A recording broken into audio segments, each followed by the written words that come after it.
ஒன்னா இவருக்கு கோட்பாடு இல்ல, கொள்கை இல்ல. யார் சொன்னா அவருக்கு கோட்பாடு இல்ல, கொள்கை இல்ல? இந்த வாட்டி அறிவிச்சதை பாத்தீங்களா?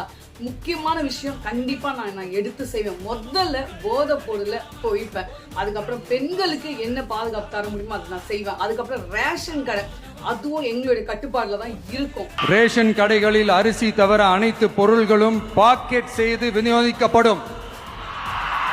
மீனவர்களுக்கு ஒன்றிய அரசு சட்டப்படியான பாதுகாப்பை உறுதி செய்ய வேண்டும். அதற்கான உண்மையான உணர்வுபூர்வமான அழுத்தத்தை ஒன்றிய அரசுக்கு நமது டிவிக்கு அரசு கொடுக்கும். நான் மீண்டும் சொல்றேன். கல்வி, மருத்துவம், ரேஷன், குடிநீர், சாலை வசதி, பஸ் வசதி, இது மாதிரி அடிப்படை விஷயங்களுக்காகத்தான் நம் அரசு முதல்ல முக்கியத்துவம் கொடுக்கும். எனக்கு ஹாஸ்பிட்டல், கல்வி, இந்த மாதிரி என்னென்ன கிடைக்கணுமோ அது எல்லாமே மக்களுக்கு சரிக்கு சமமா கிடைக்கும். அதுவும் என்ன, பஸ் கொண்டு எல்லாமே நாங்க வந்தா இது எல்லாமே நடத்துவோம் அப்படின்னு சொல்லி வாக்குறுதி கொடுத்திருக்காரு. என்ன இளைய தளபதி, நீங்க போய் எங்ககிட்ட இதை கேட்கலாமா? சொல்லுங்க.